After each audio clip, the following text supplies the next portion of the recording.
বৈষম্যবিরোধী ছাত্র আন্দোলনের হয়ে সমন্বয়ক সার্জিস আলম এই সময়ের আলোচিত রাজনৈতিক ক্যারেক্টার এবং সম্ভাব্য এমপি কিনা, সম্ভাব্য মন্ত্রী কিনা, বিয়ে করেছেন। ফেসবুকে ঝড় তুলেছেন এই খবর জানিয়ে, সেটা হচ্ছে আপনার হাসনাত আবদুল্লাহ, তার বন্ধু এবং উপদেষ্টা, সরকারি উপদেষ্টা নাহিদ ইসলাম শুভেচ্ছা জানিয়েছেন, স্বাগত জানিয়েছেন। আমরাও প্রাণ ঢালা শুভেচ্ছা জানাই নতুন নবদম্পতির জন্য। যদিও এখনো বিস্তারিত জানা যায়নি নবদম্পতি সার্জিস আলমের অর্ধাঙ্গিনী কে বা আরো বিস্তারিত কিছু প্রশ্ন একটু থাকে, কিন্তু ব্যক্তিগত জীবন নিয়ে না কথা বলাই ভালো। যে সার্জিস আলম কি করেন এখন, কন্যার বাবা তো নিশ্চয়ই জিজ্ঞেস করেছিলেন যে ওনার পেশা কি। আমি জানি না, আচ্ছা এত ভেতরে না ঘাটি, শুধু বলি যে এর আগে রেলমন্ত্রীরা বিয়ে করতেন, বুড়া হলে রেলমন্ত্রী হলেই বিয়ে করে। এবং আমরা এর আগে বলেছিলাম যে রেলমন্ত্রীরা বুড়া হয়েই খালি মন্ত্রী হয়ে বিয়ে করে, এরা রেলের জন্য কি করেছে। তো এখন সার্জিস আলমরা নিশ্চয়ই সেরকম হবে না, কারণ পৃথিবীর অনেক বড় বড় রাজ্য জয়ের পেছনে রানীর ভূমিকা থাকে, রানীর উৎসাহ থাকে। আবার অনেক অনেক বড় বড় যুদ্ধে হারার পেছনেও রানীর ভূমিকা থাকে।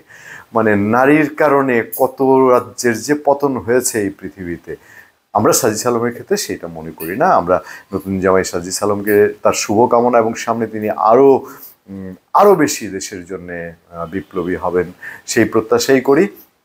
দেখেন, এই ফেসবুক পোস্টের মাধ্যমে তারা জানাচ্ছেন, কখনো কোনো নাটকীয়তা থাকে।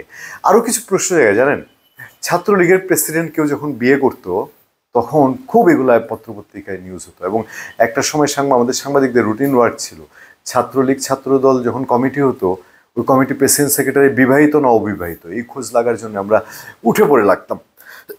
তারা বিবাহিত হলে পরে এ নিয়ে মোটামুটি চর্বিত চন্দন হতো, চারদিকে হুলস্থুল, হ্যাঁ বিয়ে করা লোকই হয়েছে। যাই হোক, হাসনাত আবদুল্লাহ ছাত্র নেতা, আচ্ছা আমরা ধুলাই নাই দেই, তিনি নাকি পাগলাটে মানুষ। তার বন্ধু সার্জিস আলম, তিনি বিয়ে করেছেন।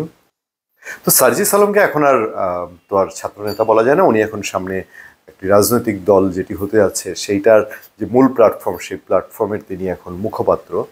তো স্বাভাবিকভাবেই তিনি যখন আলোচিত রাজনৈতিক ক্যারেক্টার, তার সামনে অনেক চ্যালেঞ্জ। এই যে জুলাই ঘোষণাপত্র ঝুলে আছে, তারা শেখ হাসিনার বিচার করবেন, দেশের সংস্কারে ভূমিকা রাখবেন, নতুন রাজনৈতিক দল করবেন, সামনে তিনি বলেছেন প্রয়োজনে জনগণ চাইলে তিনি ইলেকশনও করবেন।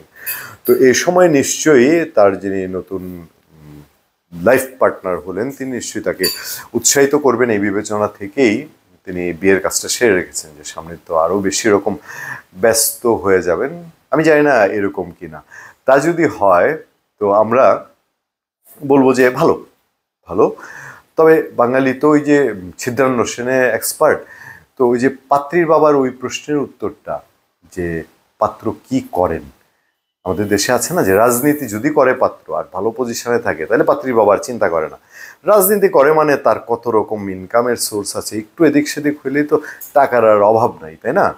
তো সেই রকম কিছু সার্জিস আলমের ক্ষেত্রে আমরা আশা করি না। আমি চাই যে এই সময়ে যেহেতু উনি অনেক দুঃখুর একটা সিচুয়েশনে আছেন এবং দেশ এবং জাতিকে অনেক ন্যায় নীতির পরামর্শ দিচ্ছেন, তিনিও সেভাবেই তার জীবনটাকে গুছিয়ে সামনের পথে এগিয়ে যাবেন। ধন্যবাদ সবাইকে, ভালো থাকবেন, সুস্থ থাকবেন। আবার দেখা হবে, কথা হবে আপনাদের সাথে। আমি আতিক রহমান, পূর্ণিয়া।